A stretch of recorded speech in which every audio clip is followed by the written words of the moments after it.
Hello everyone, I'm Zeenat Firdaus. I have Dr. Sukant Khurana here with me. He is a well-known entrepreneur, mentor, public speaker, and a scientist. Welcome, sir. Thank you, Zina, for having me here. So previously we had discussed like what are the tips of good English composition. Now I like to add one more question: that what do you think are common errors people make in writing English compositions? Uh, Thanks. That's a very interesting question. So, there are way too many errors to see, but there are mostly around the common tips itself. That first, what you see is people lacking a central idea, right? They deviate, they talk of multiple things. So, first is having clear inspiration, having a clear idea, and the narrative should be around one point. It should not be around 10,000 things that you're discussing, right? More often than not, you're submitting a report. More often than not, you're submitting a research paper. More often than not, you're submitting an office memo. Even if you're writing something to somebody, let's say a condolence letter on passing of somebody's mother or father, you're writing a complaint. If it covers 15 points, it becomes ineffective. All your points should be around that central theme. If you have more than one central theme, two, you're already risking quite a bit. Three, you're risking even more, right? So don't have a multi-starter theme, right? So number one, good inspiration, good clear ideas. Second is the structure of it, which we discussed. Have a clear introduction, have a very clear body, and have a very clear conclusion, right? And if your writing structure requires you to have a heading, have that, right? A title or a heading, and make sure what I see a lot, extremely annoying. I see ghastly letters which are like laundry list of things.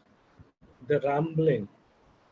Like just 10 minutes ago, somebody with amazing CV, I'll not tell you the country, great scientists who have ended up recruiting now full time, starts by saying, "I'm sure I have a bad CV and you'll not hire me for job." So I spent first 5 minutes telling her and scolding her for not self-rejecting.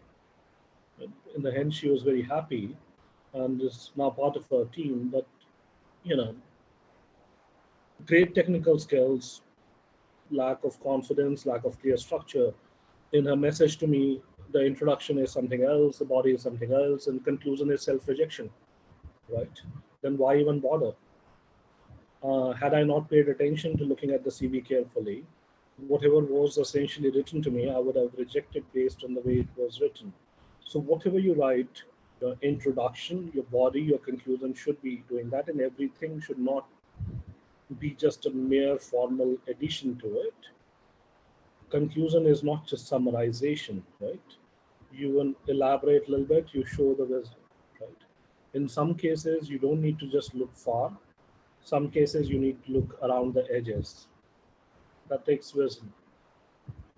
Now, use appropriate voice for essays and verbs.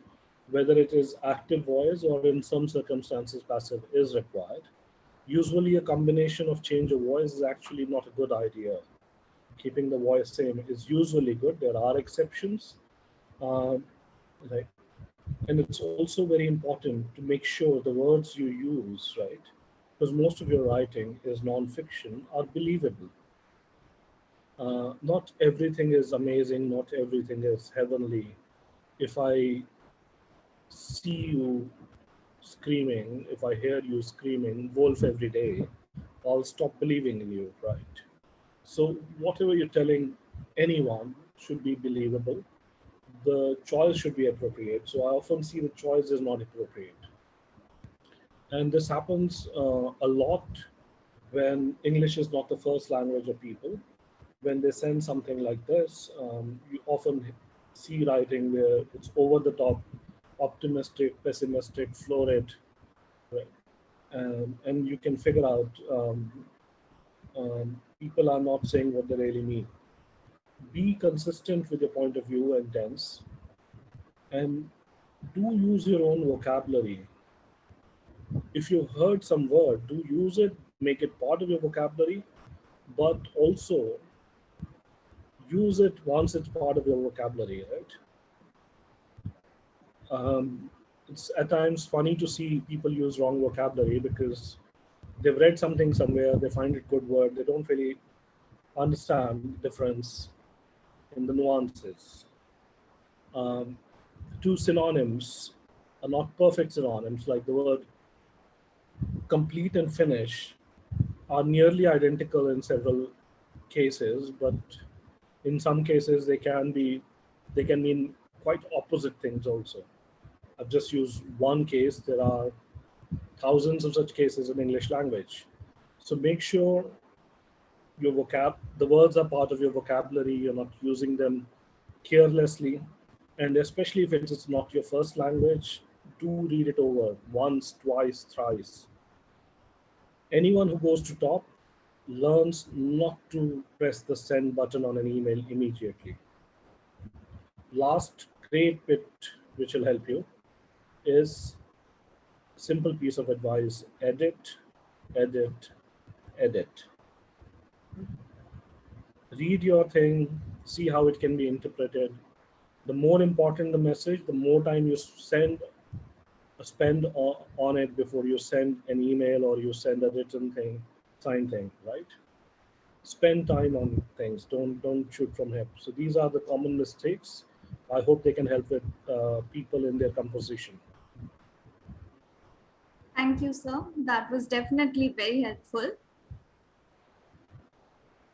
Thank you, Zeenat. Yeah.